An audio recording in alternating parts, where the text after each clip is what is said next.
Hello, welcome to the channel Why Stories. Enjoy watching. A pregnant woman, rushing to share the joy of her pregnancy with her husband, gets into an accident and ends up in the hospital. After 2 days of waiting, she returns home only to find her husband cheating on her. Her heart breaks as she realizes that she has lost not only her husband, but also her hope for a happy family. After the divorce, she is thrown out of the house, and, left without any means of survival, she decides to give her newborn daughter to an orphanage. On her way there, she encounters a young gypsy woman. Adriana was returning home after a long and exhausting workday, brimming with joyful news. She couldn't wait to share it with Lucas and spend a wonderful evening with her beloved husband, enjoying candlelight, wine, and a relaxing bath. However, her plans crumbled the moment she stepped through the apartment door. "And here I was wondering where you'd been wandering for so long." Out gallivanting again, her mother-in-law sneered, rudely pointing a finger at her. "Good evening, Maria. I wasn't expecting you to visit." "You could have let me know in advance," Adriana mumbled, taken aback as she carried her shopping bags into the kitchen. "Why should I warn you? This is my apartment, and I come whenever I please," Maria said indignantly, rummaging through the contents of the bags. "This is Lucas's and my apartment," Adriana gently corrected her. "I had plans for tonight. I wanted to spend time with my husband. I have good news to share with him."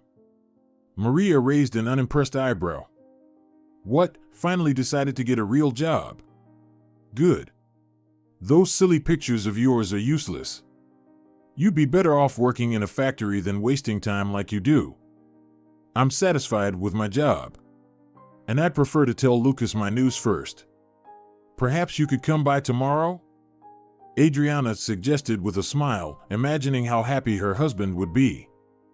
"I'm not going anywhere," Maria declared firmly, settling into a chair.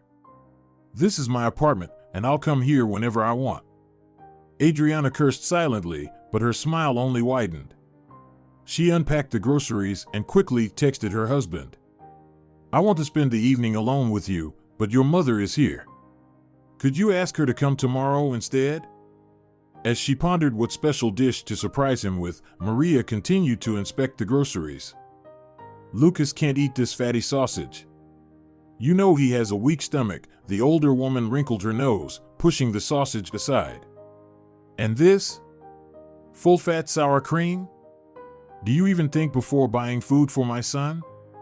And this cheese, my God. Couldn't you have bought something even cheaper? I told Lucas you were as dumb as my old slippers. Go get some proper cheese and bring me some butter, and not the cheapest one, understood?" Adriana nodded, immediately complying with her mother-in-law's demand. "I'll take a walk while Lucas deals with her," she thought as she stepped out the door. The store had only a few customers left. It was nearing closing time, and the streets were already dark. Adriana picked up everything Maria requested, grabbed an extra bottle of wine, and happily headed home. She was just about to cross the street to her apartment building when her phone rang. "Hello, Lucas? Have you asked Maria to leave yet? I have important news for you, and I've already prepared everything. I got some wine, and I'm making your favorite chicken," Adriana said into the phone with a smile. "Adriana, why are you texting me?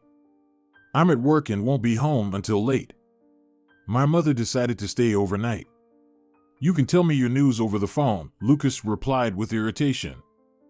"You can't share news like this over the phone," Adriana's voice filled with sadness. "I was hoping you could take the evening off. You haven't had a proper day off in nearly 3 weeks.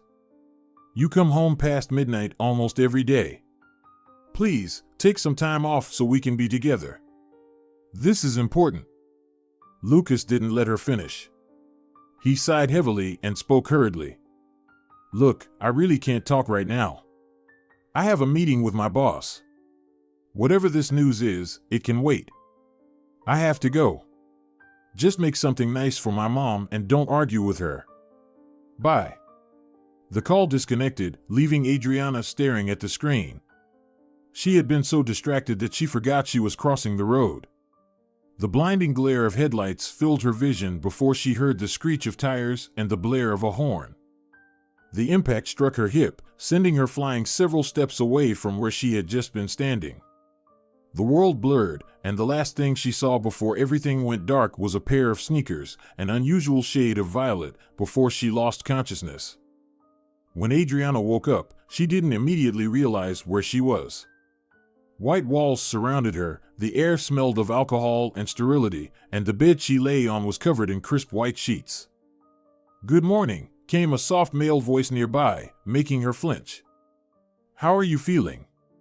Any dizziness? Any pain?"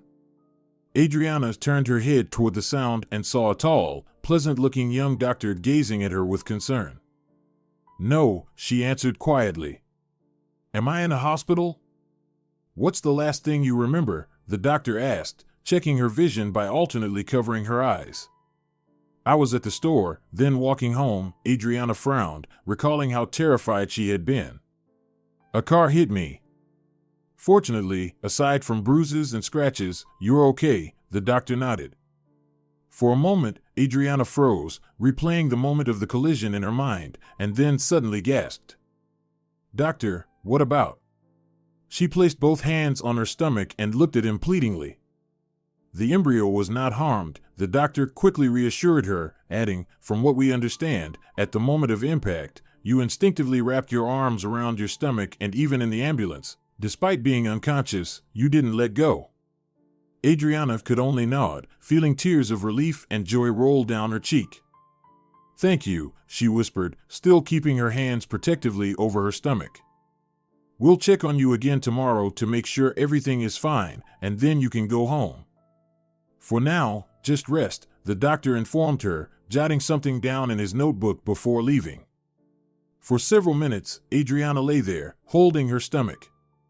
She silently thanked every god she could think of for keeping her baby safe and for sparing her from serious injuries. Once she had fully gathered her thoughts, she wanted to call her husband, thinking he was probably worried sick about her. However, when she picked up her phone, there were no missed calls or messages. Her first call was to her workplace, where she explained the situation and requested a few days of unpaid leave. Then, she thought about Lucas again. It's almost 2 in the afternoon. He's probably still sleeping after work, she reasoned, dialing his number herself. But Lucas didn't answer. She decided to wait until the evening and tried calling again, still no response. Worried, she dialed Maria's number instead, and to her surprise, her mother-in-law actually picked up. "So you finally decided to show up? Where have you been disappearing to?" Maria immediately snapped at her. "Good evening," Adriana greeted dryly, eager to get the necessary information and end the call as quickly as possible. "Where is Lucas?" "He's not answering my calls." "Lucas is sleeping. He spent the whole day doing your job for you. Are you even planning to come home, or do you intend to keep wandering around who knows where? A man shouldn't have to wash his own socks and cook his own meals when he has a wife. Good thing I was here to help him. And what if I hadn't been?" Adriana hung up abruptly, frowning. Normally, Maria's words were cold and full of spite, but this time, something about them felt oddly hesitant and lifeless. A strange, unsettling feeling crept into Adriana's chest, but she forced it away with sheer willpower. Shaking her head, she distracted herself by browsing online stores for baby clothes. That evening, the doctor visited her again.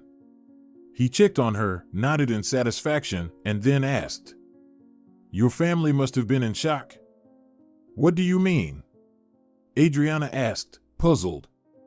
"We called your husband when you were brought in, but he didn't pick up. So we had to call your mother-in-law." But she thought it was a prank. The doctor shook his head disapprovingly. "You called my mother-in-law? So she knows I'm in the hospital?" Adriana was stunned. She had just spoken to Maria, and yet the woman hadn't even mentioned the hospital. She responded in a very interesting way. "She told us not to try to fool her and said to pass along a message, tell her to hurry up and get home." The doctor carefully chose his words. That sounds exactly like her, Adriana muttered awkwardly, imagining how Maria had likely been far less polite when speaking to the hospital staff. The doctor looked at Adriana with understanding but said nothing. He simply reminded her about her discharge and left the room. Adriana went to freshen up. After dinner, she tried calling her husband again, but Lucas still didn't answer. A heavy weight of resentment settled in her heart, and after tossing and turning in bed, consumed by her thoughts, she finally managed to fall asleep. The next morning, right after breakfast, Adriana was discharged. Once again, she tried calling her husband, but once again, he didn't pick up. Feeling both sadness and frustration, she decided to take a taxi to get home faster. Sitting in the car, Adriana suddenly felt a wave of unease. As before, she tried to push the thoughts away, shaking her head. What could possibly be wrong? After such wonderful news, Lucas should be over the moon, she reassured herself. With a smile on her face and excitement in her heart, Adriana stepped into her apartment, only to be unpleasantly surprised by the mess inside. Socks were scattered everywhere, sticky stains covered the kitchen floor, and the sink overflowed with dirty dishes. Finally, Lucas said as he walked out of the bathroom. "Did you have guests?" Adriana asked, noticing shot glasses in the sink. "Yeah, so what? Am I not allowed to have guests in my own apartment?" her husband replied irritably. "I thought you were exhausted from work, which is why you weren't answering your phone. But instead, you were celebrating?" Adriana swallowed the lump forming in her throat. "I hoped you would pick me up from the hospital, but you didn't even return my calls." "Hospital? What hospital?" Lucas looked genuinely confused. "Didn't your mother tell you? The ambulance called her because you weren't answering." Adriana began tidying up the scattered mess in the kitchen. She picked up Lucas's white shirt from the floor, intending to toss it into the laundry basket, but then froze. There were lipstick stains on it. "I didn't know about that. And I didn't answer my phone because first, I had guests, and then I was catching up on sleep," Lucas explained before snapping. "Besides, couldn't you just get home on your own? Why is there lipstick on your shirt?" Adriana's voice turned hoarse. Lucas hesitated for a moment but quickly regained his composure. "My boss's secretary wasn't feeling well. I had to carry her to a taxi. She must have brushed against me when I was helping her into the car." Something inside Adriana cracked, but she blindly believed her husband. Once again, she shoved that unsettling feeling deep down, burying it beneath layers of denial. Shaking her head, she decided she couldn't delay her news any longer. She had to tell him, right here, right now. "I have something to tell you," she said, gripping the shirt tightly as she sat down. Taking a deep breath, she finally said it. "I'm pregnant." "What?" Lucas froze. "I wanted to tell you when your mother arrived. I planned to share the news over dinner, but you were too busy. Then the accident happened, and I was terrified that I had lost the baby, but everything is fine," Adriana spoke rapidly, unable to stop. "We've been together for 6 years, and we've wanted a child from the very beginning, but it just never happened. And now, look, it finally did. I'm pregnant. It's still early, but I'm so happy I can't even describe it. And we didn't even have to go through IVF." "It's still early?" Lucas asked, sounding uncertain. "Yes, I'm not even 5 weeks along yet, but I already had a hospital visit, and they confirmed the pregnancy. They said it was a miracle," Adriana beamed, placing her hands gently on her stomach. "Get an abortion. I'll pay for it." Lucas's words hit her like a slap. "What?" Lucas didn't respond. He just stared off into the distance. Adriana's heart plummeted, and tears began streaming down her cheeks. Whatever had been cracking inside her finally shattered into millions of tiny pieces. "We've waited so long for this baby," she whispered. "You always said this was all we needed to be completely happy. We tried for 5 years. I endured endless insults from your mother, telling me I was barren and couldn't even give you a child. And now you're telling me to kill our baby?" She desperately searched his face, hoping for any sign that this was all some cruel joke. That any moment now, he would laugh, say it was a prank, that he was actually thrilled. "Get an abortion!" Lucas suddenly yelled. Swearing under his breath, he sank into a chair. Adriana froze in shock. Her entire world seemed to shrink to a microscopic size and burst in an instant, like a balloon. At that moment, the front door clicked open, and Maria casually walked into the kitchen. "Son, why is she still here?" she said, looking at Adriana with surprise. "Why are you sitting there like you own the place? Start packing your things." Adriana didn't move. "Lucas, you didn't tell her?" Maria turned to her son. "She's pregnant," Lucas muttered through clenched teeth, rising from his chair with anger. "Who? Margarita? And you still haven't kicked this beggar out?" his mother asked in confusion. "Margarita?" Adriana asked quietly. "Adriana, she's pregnant," Lucas exclaimed, not hearing his wife's question. "She's pregnant?" Maria turned to Adriana in surprise. "How far along?" "It's early. I'm sending her for an abortion," Lucas replied. Maria stared at Adriana in silence, while Adriana sat motionless. "I knew. God, I knew all along. Why couldn't I just leave?" she thought as Lucas continued speaking to his mother. "I knew and just endured it. What do I do now?" "But this is your child," Maria suddenly said, pulling Adriana out of her thoughts. "How do I even know if it's mine? Maybe she got pregnant from someone else. I'm filing for divorce." Lucas snapped angrily. It felt like a punch to Adriana's stomach. She wanted to stand up and leave, but her legs felt weak, and she sank helplessly back into the chair. She didn't argue or plead with him to reconsider the divorce. Maria remained silent again. Then, to everyone's surprise, including her own, Adriana suddenly laughed. "Why are you so quiet?" she asked Maria. "You always have something to say.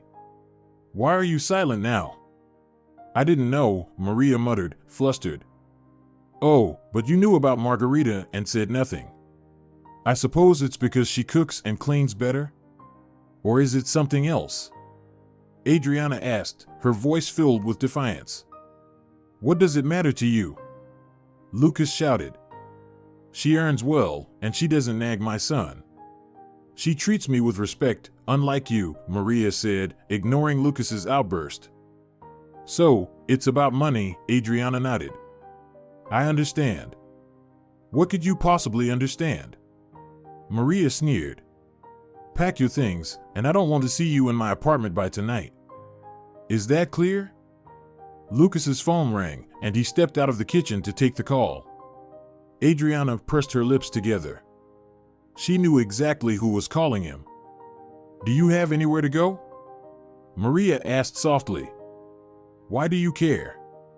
Adriana sighed. "Insolent girl."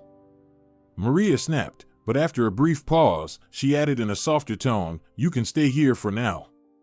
But not for long. As soon as you find a place, I don't want to see you here anymore. This is our shared apartment. Why should I be the one to leave? We bought it together," Adriana shot back in the same cold tone.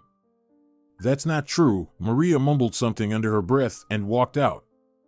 From the other room, Lucas's angry voice rang out, but Maria said something in response, and then they both left the apartment without another word. Adriana remained standing in the middle of the kitchen, not knowing what to do next. A month later, she met with Lucas to sign the divorce papers.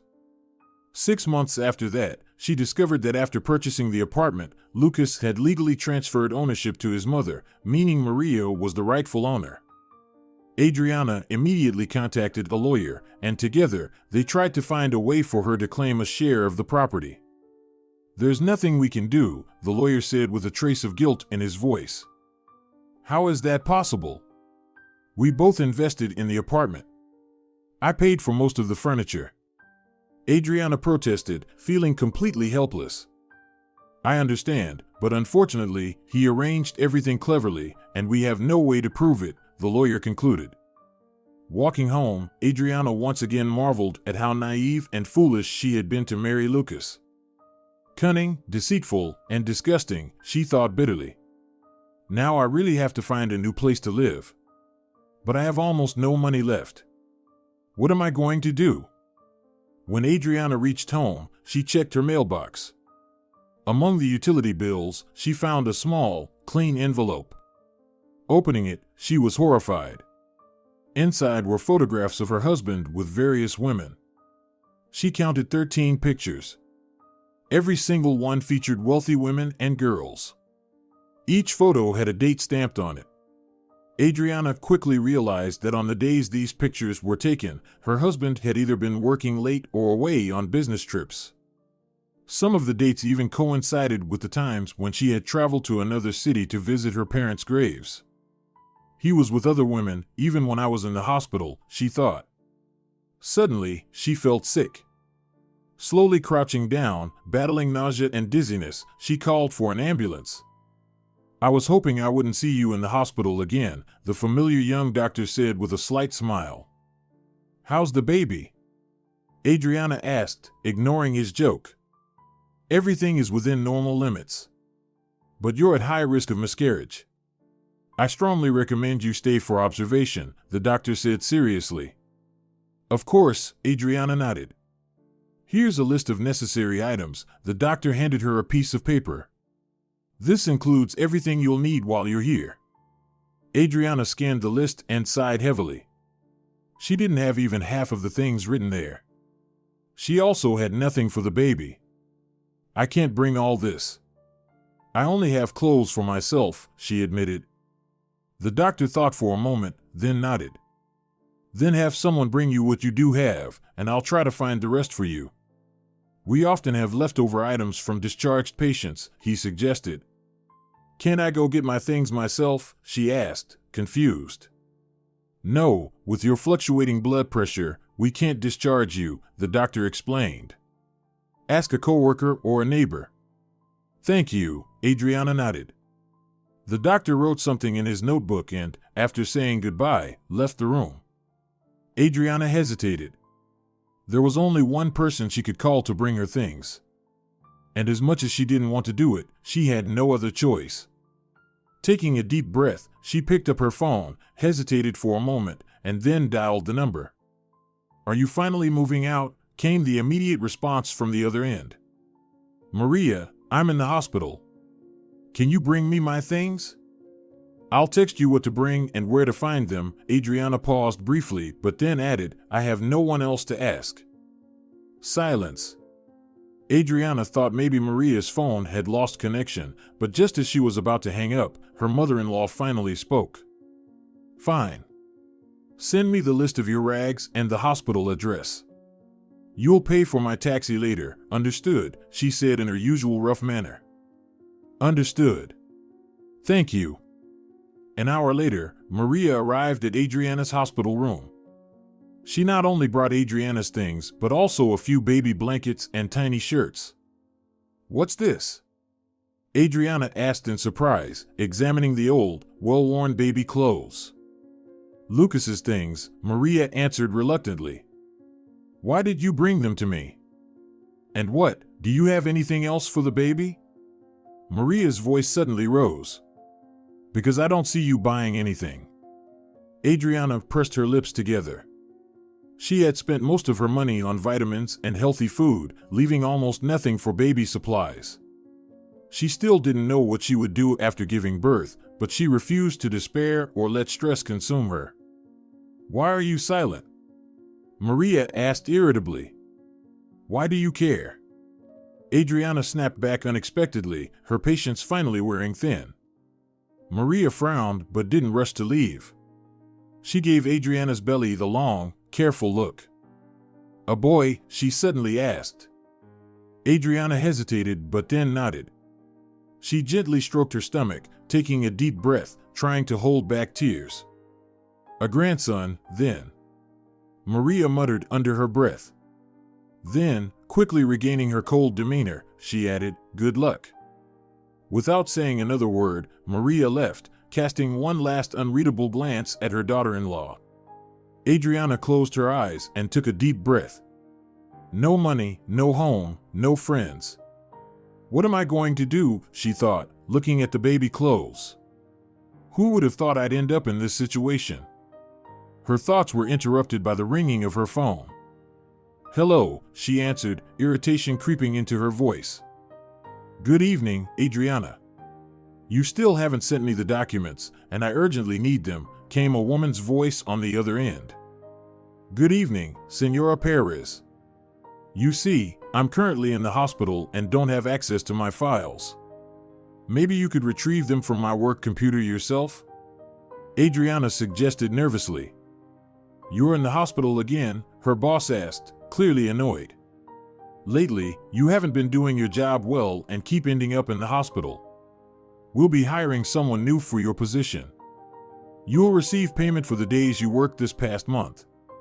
Goodbye. Wait, you can't just fire me, Adriana exclaimed, but the line had already disconnected. She cursed under her breath, feeling utterly helpless. At that moment, her baby, sensing her distress, moved restlessly in her belly. Adriana gently stroked her stomach, trying to calm both herself and the child. Don't worry, sweetheart. Everything will be okay. We'll figure something out, she whispered, clinging to hope. Weeks passed, and Adriana was still in the hospital.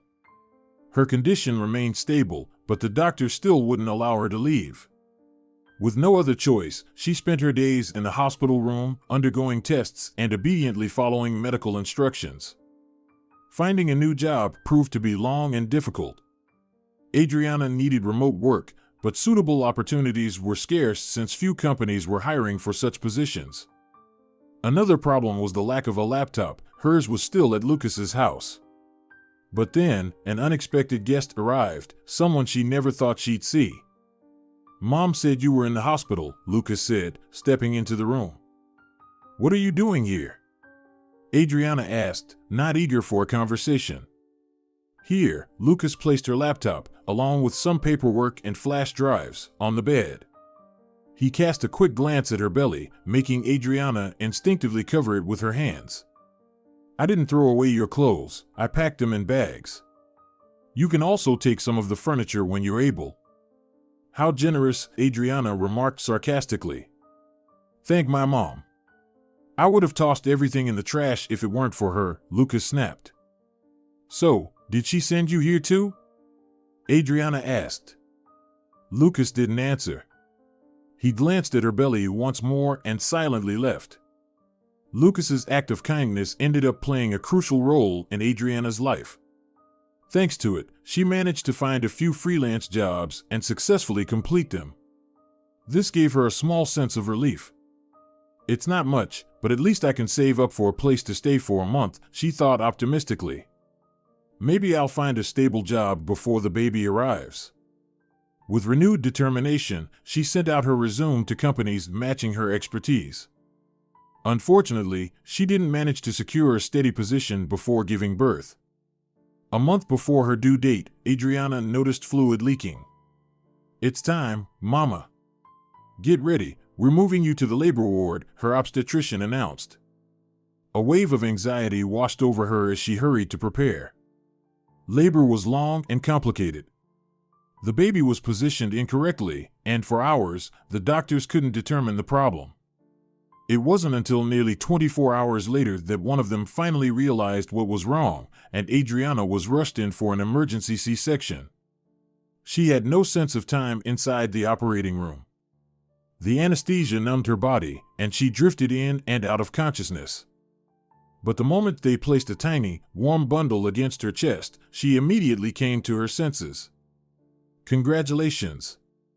You have a baby girl, the doctor announced in a routine tone. However, Adriana didn't hear his words.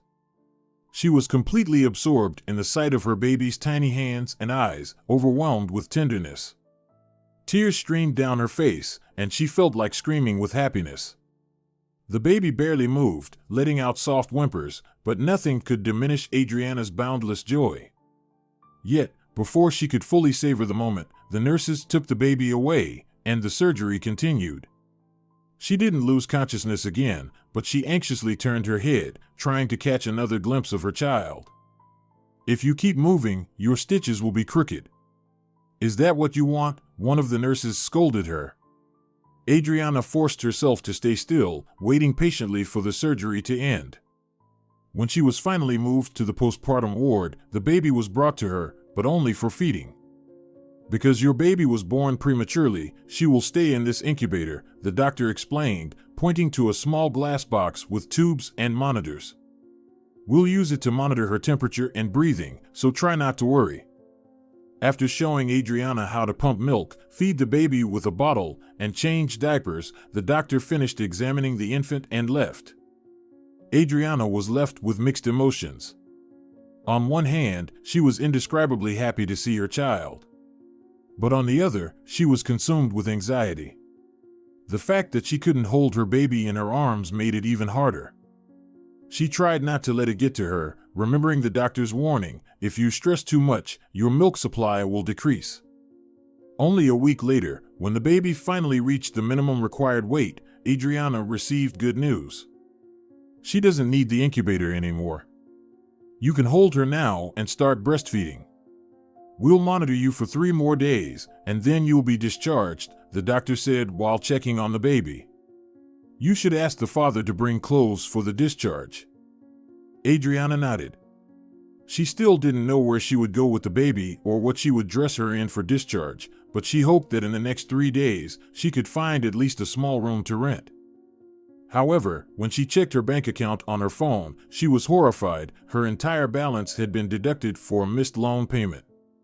It was the loan she had taken to buy a good laptop. With all the chaos in her life, Adriana had completely forgotten about the payment. Even if I had made the payment, I would have had no money left, she thought bitterly. Now, I don't even have enough for a room. She bit her lip in frustration, only stopping when she tasted blood. Cursing under her breath, she checked her balance again and sighed. If I borrow money from my ex-husband or his mother, I'll never be free of them, she thought grimly. Dark thoughts overwhelmed her, making panic creep in. But just then, the baby started crying, and the darkness faded away. Beaming, Adriana jumped up from the bed and rushed to the cradle. "It's okay, sweetheart," she whispered, gently stroking her daughter's soft cheek before sitting back down. "Everything will be all right. Mama will do everything she can for you."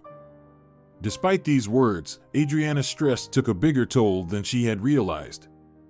By the day of her discharge, her milk supply had nearly disappeared. Natalia, that was the name she had chosen for her daughter, became fussy, clearly not getting enough to eat, and Adriana didn't know how to help her. On the day of discharge, she barely managed to convince a nurse to give her a small pack of formula, but she knew it wouldn't last long. And she still had no plan for what to do next. When Adriana stepped out of the hospital with a bag over her shoulder and her newborn in her arms, she looked around in confusion, unsure of where to go. Not far from her, Maria, her former mother-in-law, stood hesitantly, shifting from foot to foot as if unsure whether to stay or leave. But when she noticed Adriana, she froze. They stared at each other in silence until Maria took a small, uncertain step forward. Adriana mirrored the movement. "Is it a boy?" Maria asked quietly. "A girl," Adriana replied with a smile, glancing down at her daughter. "Do you want to hold her?" Maria's eyes widened in surprise and joy. A single tear slid down her wrinkled cheek as she nodded, cautiously reaching out for the tiny bundle. "She's beautiful," Maria murmured, her voice unexpectedly warm. "Her name is Natalia," Adriana said. Maria's smile widened, an expression Adriana had never seen on her before. This older woman had always scolded and criticized her, more often blaming than supporting her. And yet, here she was, glowing with happiness as she cradled her grandchild. "Shall we sit on the bench for a while?" Adriana suggested. Maria, still gazing at the sleeping baby, nodded without hesitation. As they walked toward the bench, Adriana's mind raced. Should I ask her for help? She didn't want to reconnect with her ex-husband's family, but her daughter needed a roof over her head and a warm bed. Taking a deep breath, Adriana hesitated before speaking. I'd like to ask you for something, she said cautiously. Would you be willing to lend me some money for a room? Maria's gaze, filled with tenderness, instantly turned cold as she looked at Adriana. Her expression hardened as she processed what she had just heard. I can't, she said curtly. Adriana was taken aback for a moment, but quickly composed herself and simply nodded, biting her lip again. I can try renting a hostel bed, she decided, immediately pulling out her phone to check for nearby options. To her disappointment, the only available places were on the other side of the city. Quickly assessing how to get there and how much time it would take, she decided to leave immediately. We need to go, Adriana said bluntly. Taking her baby into her arms, she stood up. Just as she took a step forward, something inside her made her pause. She turned back to her former mother-in-law and said, "Thank you for coming to see me."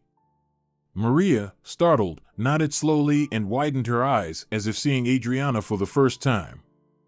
"Thank you," Maria said softly. Then, with an unexpectedly gentle smile, she added, "I'm sorry for how I treated you." Adriana pressed her lips together and nodded before heading toward the bus stop. Adriana spent the entire day searching for a place where she and her baby could spend the night. But every shelter and hostel turned her away because she had a newborn. Desperate, she decided to try the last place she could think of, a small basement shelter that reeked of cigarettes and beer. She was so exhausted from her fruitless search that she barely noticed the smell. "Hello, do you have space for the night in the women's room?" she asked an elderly man at the entrance, still clinging to a shred of hope. "Only in the shared rooms," the man replied indifferently. Then, glancing up at Adriana and the baby in her arms, he added, "But you can't stay there with a child." "Why?" Adriana asked, though she already knew the answer. "There are migrant workers in that room. It wouldn't be safe for you," the man said gently. Adriana hesitated. This was her last chance to avoid sleeping on the street, but she couldn't put her daughter at risk. Overcome with exhaustion and despair, she burst into tears, clutching Natalia to her chest. The baby stirred, waving her tiny hands, and let out a faint whimper. "Maybe I can help," the man asked. "Do you have nowhere to go?" Adriana nodded silently, unable to see through her tears. She sniffled loudly, trying to hold back her sobs so she wouldn't scare her baby. The man shook his head and stepped out of his small office toward her. "If you want, I can let you stay in my room for the night. There's only my bed, and no one else goes in there. I'll charge you the lowest rate," he offered. Without hesitation, Adriana nodded, gasping for air between her sobs, and thanked him repeatedly. The room was small and dirty, but Adriana had no other choice. She was grateful for any help in such a difficult situation. "Here's clean bedding and a towel. You can have some bread with butter. I don't have much else to offer," the man said. "The bathroom is the first door down the hall on the right. If you need anything, let me know." "Thank you so much," Adriana whispered, still crying. The man sighed and left, while Adriana sank onto the old bed, exhausted. "We have a place for tonight, but what about tomorrow?" she thought anxiously. When Natalia woke up crying, Adriana was pulled out of her thoughts and focused on her daughter. During her search for shelter, she had managed to stop by a store and buy a bottle and some diapers for the baby. Now, she was grateful she hadn't forgotten. Her milk supply was dwindling, and the formula she had received from the hospital was keeping Natalia from going hungry. After bathing her daughter and washing her tiny clothes, Adriana made the bed and lay down beside her. Once she was sure Natalia was sound asleep, she picked up her phone again, desperately trying to figure out how to avoid being homeless. She attempted to apply for a small loan through her mobile banking app, but because of her overdue credit payments, she was denied. Next, she called Lucas, but as always, her ex-husband didn't answer. Then, she started searching for jobs that included housing, but had no luck there either. Sitting up in bed, she buried her face in her hands. Think, she pleaded with herself. But nothing came to mind. "I can't let my baby live on the streets. Adriana spent the entire night desperately searching the internet for housing, money, or job opportunities, but it was all in vain. With a sinking heart, she finally typed children's orphanage into the search bar. Finding an address and checking the directions, Adriana spent the rest of the night holding her baby, crying silently. As soon as the city buses started running, she left the room, carefully placing a note on the registration desk thanking the man and leaving the standard payment for the night. Then, without looking back, she stepped outside, her eyes never leaving her daughter's face. Slowly walking toward the bus stop, she couldn't stop thinking about the future. This is the best option, Adriana kept repeating to herself, trying to convince herself that she had no other choice. It's the best and only thing I can do. It has to be done. It's necessary. On the bus, she couldn't hold back her tears. Her heart shattered at the thought of what she was about to do and the crushing realization of her own helplessness. She almost missed her stop, but at the last moment, she rushed out of the bus and forced herself to walk toward the orphanage. Every step felt unbearably heavy, but she pushed forward, thinking only about what was best for her daughter. When she was just a few stops away from her destination, she found an empty bench and sat down. For several minutes, she simply gazed at her baby. Then, with trembling hands, she took out a piece of paper, wrote down her daughter's name, and placed it in the prepared bag with the baby's belongings. Sniffling and wiping away her tears, she resumed her slow walk toward the looming orphanage building. Over and over in her mind, like a prayer, she whispered, "This is necessary. This is for Natalia." When she was only 10 steps away from the entrance, a young woman suddenly ran up to her. "What are you doing?" the girl asked sternly. "Why are you ruining both your life and your daughter's?" Startled, Adriana instinctively pulled her baby closer, as if fearing she would be taken away. "Who are you?" "I don't know you," she exclaimed. "My name is Lachi," the girl introduced herself, stepping back slightly. "Don't do this. Your daughter will save you. Everything will fall into place, your home, your job. Just hold on a little longer." Adriana eyed Lachi suspiciously. She was a young Roma woman, dressed in a long, colorful skirt. "And what exactly do you think I'm about to do?" Adriana asked warily. "Lachi sees everything," the girl replied, slightly offended. "Don't give her up. Don't leave her. Without her, you won't have a life. And she won't survive without you. She'll get sick if you abandon her." For what felt like the 100th time that day, Adriana burst into tears. She didn't want to give up her baby, but she saw no other way. Lachi's words cut through her like a blade. "What am I supposed to do?" Adriana cried in despair, unintentionally startling Natalia, who immediately began to wail. Here, Lachi reached into the folds of her skirt and pulled out a small stone tied to a string. She gently placed it on Natalia's tiny belly. "It will protect you. It will help. Just calm your heart. As long as you hold on to her, everything will fall into place. She is your soul." Natalia calmed down and drifted to sleep. And for some reason, Adriana believed Lachi. The fear still clung to her, wrapping around her like a suffocating veil, but the girl's words rekindled a tiny spark of hope. "Your future is right beside you. Just hold on to your angel." Lachi lightly touched Adriana's shoulder and disappeared as suddenly as she had appeared. Adriana took a deep breath. Gathering her thoughts, she turned around and headed toward her ex-husband's house. Natalia wasn't just her daughter, she was Lucas's daughter too. That gave her the strength she needed. The despair that had nearly consumed her was now replaced by anger. And anger gave her determination.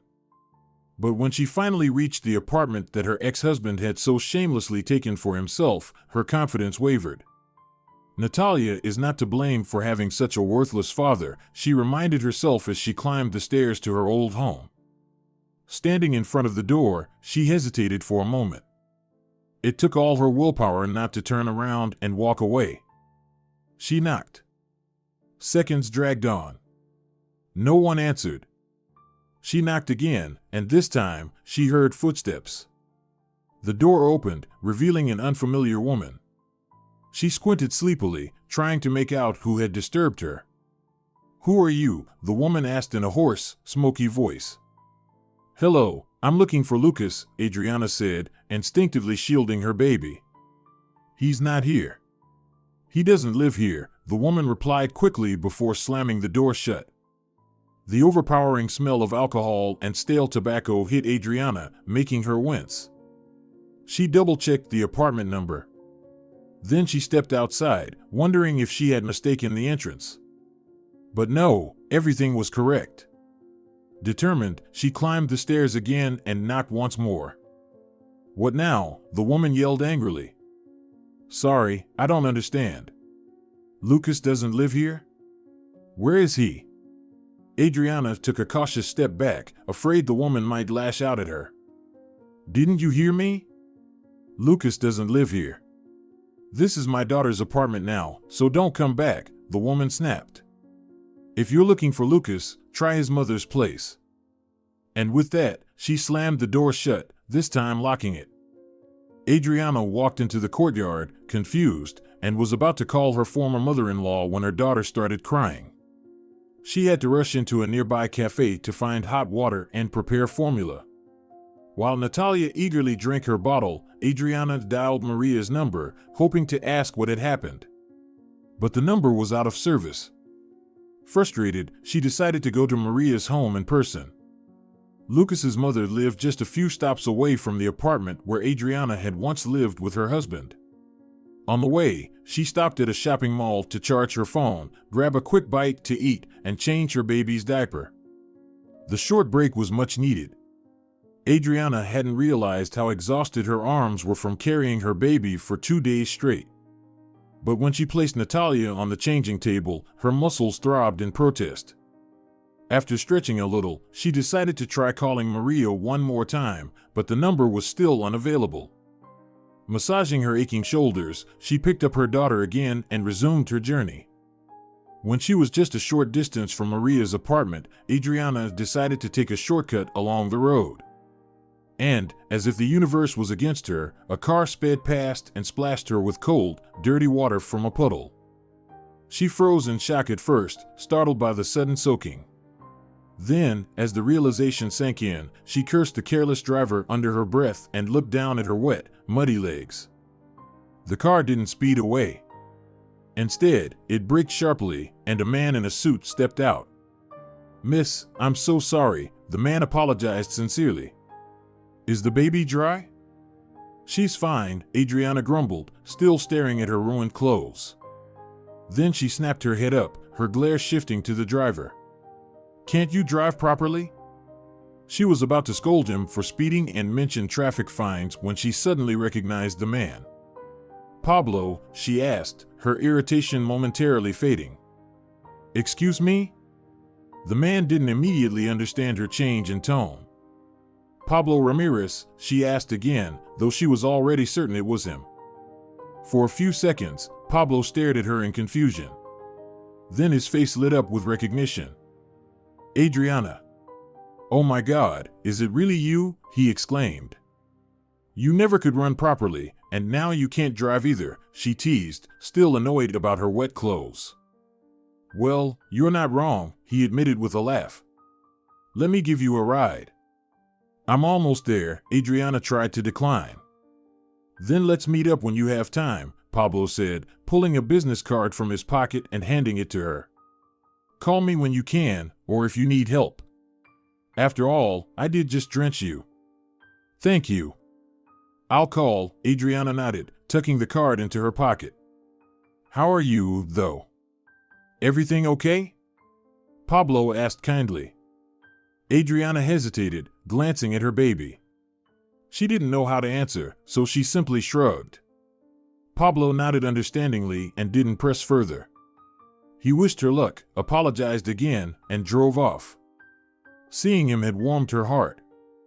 Pablo had been one of her closest friends at university, and the memories of their past friendship brought her a brief sense of comfort.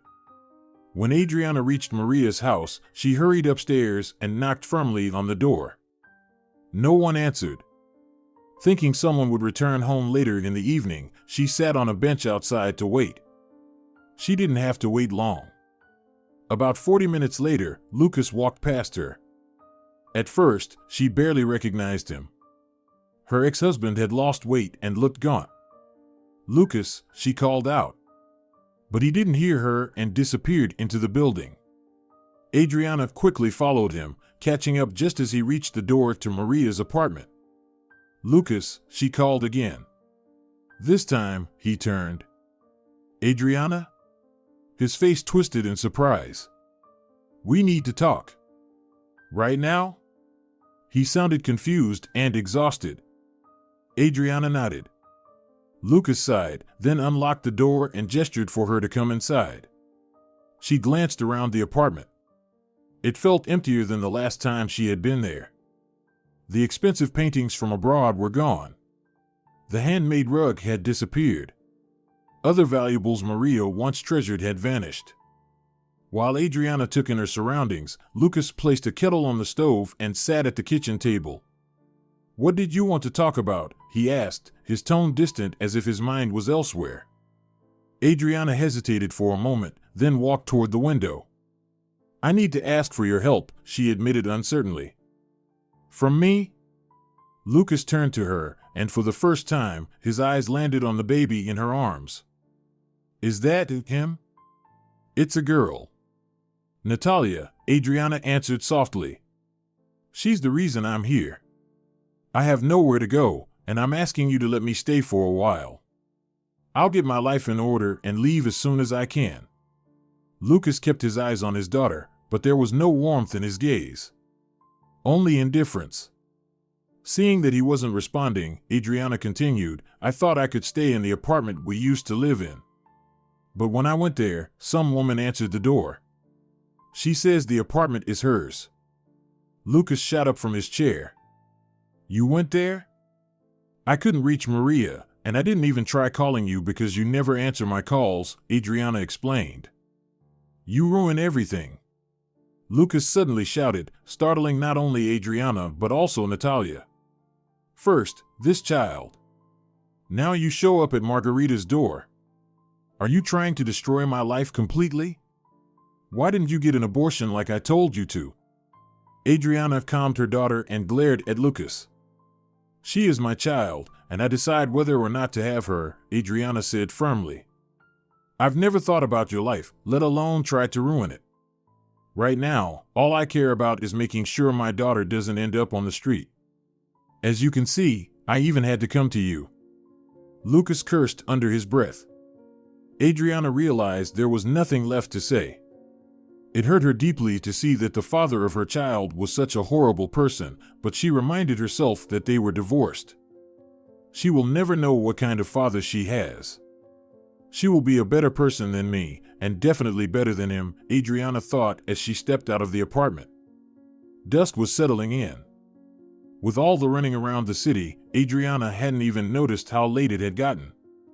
Realizing that she had wasted her time on Lucas, she sat on a bench, trying to figure out what to do next. Then she remembered. Pablo.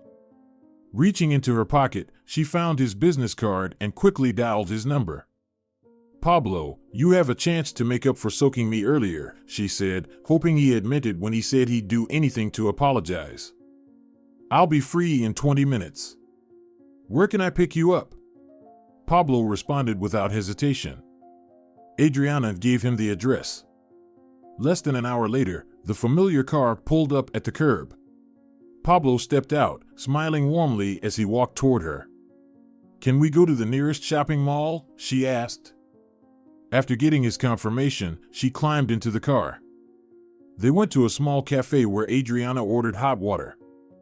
While Natalia drank her bottle, Adriana briefly explained her situation. "Maybe you can help me find the cheapest housing? Or maybe you know of a job with accommodation? Or maybe you could lend me money for an apartment," she asked hopefully. "Of course, I'll help," Pablo agreed without hesitation. "I have a spare room. For the first month, you can pay me by taking care of household chores. After that, we'll see, maybe we'll find you a remote job." I do have a side job, but the pay is low. Maybe I could pay in small installments while I look for something better," Adriana suggested in a more businesslike tone. "We'll figure it out," Pablo nodded with a reassuring smile. "I know you always pay your debts, so I'm not worried. Let's just go home." "That sounds perfect," Adriana said, standing up with excitement. But then she paused. "Who else lives in the apartment?" Pablo flashed his signature smile and stood up too. "Me?" "Who else?" he said as if it was the most obvious thing in the world. "Wait," Adriana followed him. "What about your wife? Or girlfriend? Who's in your life these days?" "No one," he replied, still smiling. "So don't worry, you won't be bothering anyone. If anything, you'll be helping out a terribly messy bachelor." "Well, if you're sure." "I don't really have a choice anyway," Adriana said as she got into the car. The next day, after finally having a full meal and getting some much-needed rest, Adriana and Pablo sat down to finalize the details. The room she moved into wasn't very big, but it was warm and bright. Besides a bed and a wardrobe, there was a computer desk where Adriana could work. It was everything she needed at that moment. Pablo suggested that Adriana cover most of the rent by helping with household chores and cooking, while the remaining amount could be paid in cash. Adriana offered to draft a formal agreement, but Pablo firmly refused and left to take care of some business. By the evening, when Adriana had finished cleaning and prepared dinner, he returned with gifts. "What's that?" she asked curiously as she watched him carry white wooden poles into the apartment. "A crib for Natalia," he answered calmly. "Sleeping with a newborn must be hard. They're so tiny." "I'll pay you back for this in a week or two," Adriana quickly calculated in her mind. "It's a gift," Pablo shook his head, and seeing that Adriana didn't react, he added, "I got it from a colleague. It didn't cost me anything." "Well, if that's the case, thank you, and thanks to your colleague," Adriana smiled. "And here's some clothes, bottles, and diapers. I also bought 2 different formulas. The store clerk highly recommended them," he said, handing her a large bag. "At least let me pay for the formula," Adriana offered. "Fine, I'll add it to your rent," Pablo relented. In the first few months of Natalia's life, she had everything she needed: her own crib, toys, clothes, and supplies. Adriana was incredibly grateful for Pablo's generosity, but she couldn't shake the feeling of unease. Then, one day, as soon as Pablo returned from work, he caught her off guard with an unexpected proposal. "We need to get married." Adriana was stunned. "What?" she asked, peeking out from the kitchen. Pablo explained that he needed to have a family to put his relatives at ease, and that Adriana was the perfect candidate. "A prenuptial agreement, right?" she clarified, stepping closer. Pablo corrected her. "Marriage contract." "Do we need one?" Adriana hesitated. "Aren't you in business?" "What about inheritance, property, and all that?" she asked, recalling how Lucas had tricked her during their divorce. "What if I somehow take your apartment after we get married?" Pablo frowned. "How would that even happen?" "My ex-husband somehow pulled it off," Adriana shrugged. "No, this is different. We wouldn't be taking any risks. If it's a fake marriage, nothing will change for either of us," Pablo reassured her. "Besides, as my wife, you won't have to pay rent anymore, and you can save more money." Adriana promised to think about it and spent nearly 2 weeks seriously considering the proposal. By that time, she had been living with Pablo for several months, and her life had started to stabilize. The temporary job she had found while pregnant had now promoted her and increased her salary. She was able to pay off her laptop loan and start saving for her own apartment. Her milk supply had returned, and Natalia no longer needed formula. She was thriving. Yet, the idea of a convenient marriage seemed too good to be true, and that scared Adriana. "I'm not losing anything.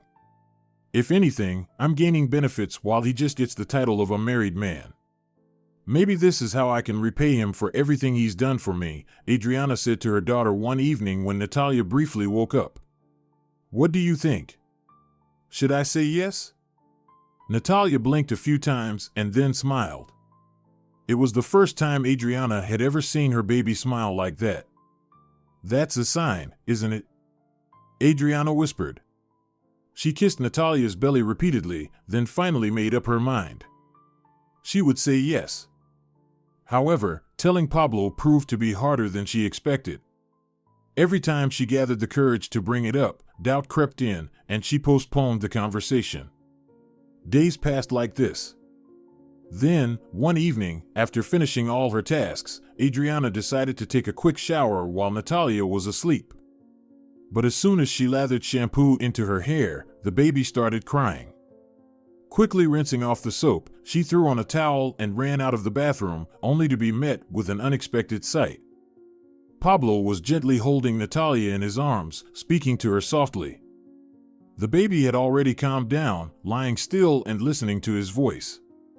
When Pablo lightly tickled her belly, she broke into a wide smile and reached out her tiny hands toward him.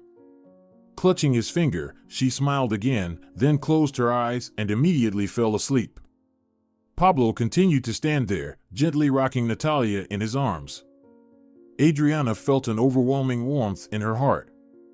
It brought her to tears to see her daughter so lovingly cared for and protected. She quietly stepped closer to Pablo, took her daughter's tiny hand, and said, "I agree to be your wife." 3 years had passed since their wedding. Adriana had learned from her former mother-in-law that Lucas had transferred the apartment to the young woman, Margarita, and had given her all his savings. When Maria found out, she was so shocked that she suffered heart problems and had to be hospitalized. That was why she hadn't been able to help Adriana after she gave birth, and why she hadn't been home when Adriana came looking for a place to stay. She had been in the hospital. After an open-hearted conversation, Adriana and Maria were able to understand and forgive each other. They decided to stay in touch. Maria deeply wanted to be part of her granddaughter's life, and Adriana had no reason to object. As Adriana reflected on all this, her husband appeared in the kitchen. "Something smells extra delicious today," Pablo's voice sounded behind her, and strong arms wrapped around her waist. "Pablo!"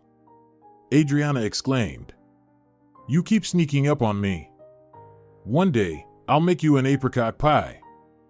"Understood," Pablo said with an exaggeratedly serious expression, raising his hands in surrender. "I give up. I surrender." He kissed Adriana on the lips before disappearing into the living room. A moment later, Natalia's joyful squeal echoed through the house. "Daddy!" The little girl came running into the kitchen and hid behind Adriana. "Mom, a tickle monster has possessed Dad. Run!" Adriana joined in the game, scooping up her daughter and hiding under the table. "Where are my sweet girls?" Pablo growled playfully, playing the part of the monster. In the midst of their laughter, a knock came at the door. Adriana happily welcomed Maria, who had come to visit her granddaughter. As a gift, the older woman brought Natalia a clown toy. The little girl laughed so loudly that no one heard the quiet beeping of Adriana's phone as messages from Lucas came through. "Adriana, please, let's talk. You've been ignoring me for months. Let me see my daughter." If you're enjoying it as well, leave a like and subscribe to the channel.